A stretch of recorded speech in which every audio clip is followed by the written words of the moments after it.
सत्य तो ये है कि इस संसार में कोई भी महादेव के योग्य नहीं है, परंतु एक सत्य ये भी है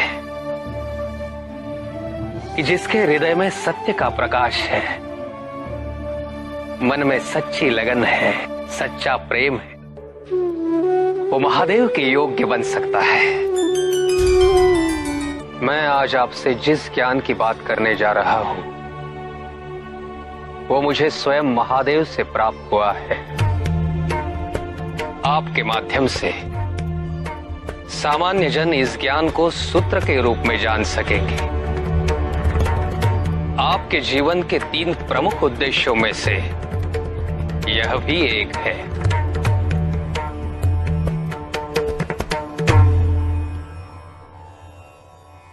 देवी, आप आदिशक्ति हैं।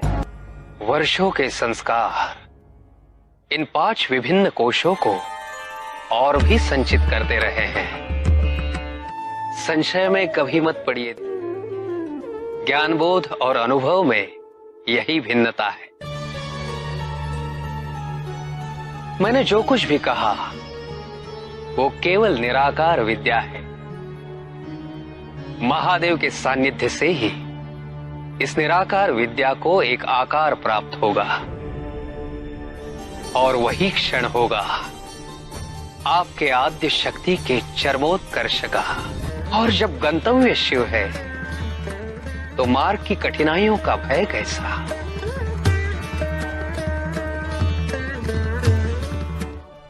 भगवान जी पत्थर के अंदर क्यों होते हैं ऋषिवर? भगवान तो सर्वव्यापी है, परंतु पत्थर प्रत्यक्षीकरण है उस अदृश्य प्राचीर का जो भगवान और मनुष्य के बीच है। पर मनुष्य को इस प्राचीर के पार जाने हेतु क्या करना चाहिए ऋषिवर? संसार में यही एक प्राचीर है जिसे गिराना अत्यंत कठिन है। इस कठिन प्राचीर को संसार की सबसे कोमल वस्तु ही तोड़ सकती है, और वो है करुणा। करुणा कैसे उपजती है ऋषिवर? तड़प से। इस संसार के सभी जीव उस परब्रह्म परमेश्वर से बिछड़े हुए हैं। जब आत्मा को अपने सत्य की अनुभूति होती है, परमेश्वर से दूर जाते संसार को कष्ट में देख हृदय जब दुखी होता है, तब उस हृदय से उस पुनर्मिलन की उत्कंठा जाग जाती है। सत्य तो यही है मानस, कि यदि तुम समस्त लोगों पर भी विजय प्राप्त कर लो, तब भी तुम पराजित ही रहो। जब तक तुम अपने मन को नियंत्रित नहीं कर लेते, अपनी महत्वाकांक्षा पर विजय नहीं प्राप्त कर लेते, तब तक तुम विजय नहीं हो सकते।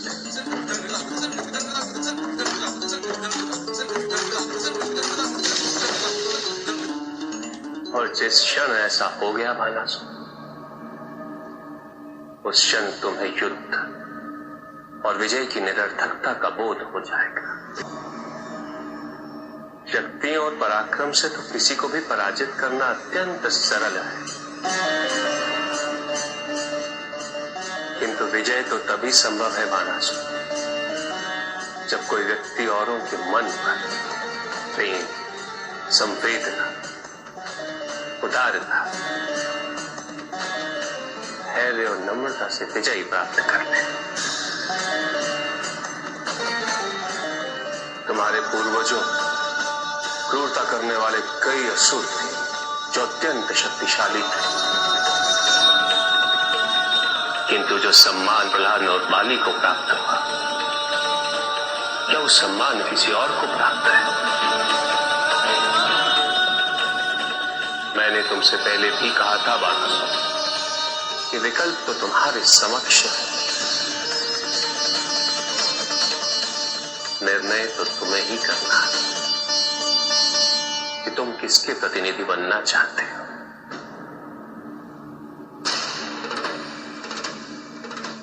बाणासुर, तुम सबसे भाग्यवान हो, क्योंकि साक्षात महादेव तुम्हारे साथ हैं। तुम्हारा संरक्षण, तुम्हारा मार्गदर्शन करने हेतु।